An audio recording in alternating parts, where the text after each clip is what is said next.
Bible నిజంగా ఎంత విలువైందో తెలిస్తే బాధ కలిగినప్పుడు బైబిల్ పట్టుకుంటాం, సంతోషం కలిగినప్పుడు బైబిల్ వెతుకుతాం, సమస్యలో ఉన్నప్పుడు పరిష్కారాల కొరకు బైబిల్ చదువుతాం, ఎటుతోచని పరిస్థితుల్లో ఉన్నప్పుడు బైబిల్ చదువుతాం, మనసు బాగున్నప్పుడు బైబిల్ చదువుకుంటాం.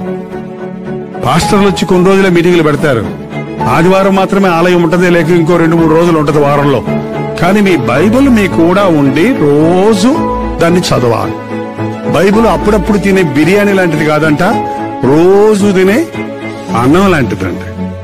బైబిల్ అప్పుడప్పుడు కట్టుకునే పట్టు చీర లాంటిది కాదంటండి, రోజు కట్టుకునే నేత చీర లాంటిది.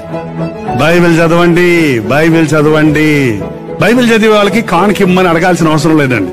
బైబిల్ చదివే వాళ్ళకి ప్రార్థన చేసుకోండి చెప్పాల్సిన అవసరం లేదండి.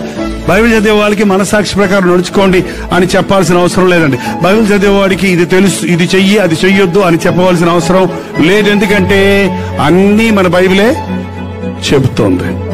యేసుక్రీస్తుని రక్షకుడిగా ఎరిగిన రోజు నుండి మీరు ఎక్కువ ప్రేమించవలసింది, చదవవలసింది, పఠించవలసింది, ధ్యానించవలసింది ఏంటంటే దేవుని వాక్యమైన పరిశుద్ధ గ్రంథమైన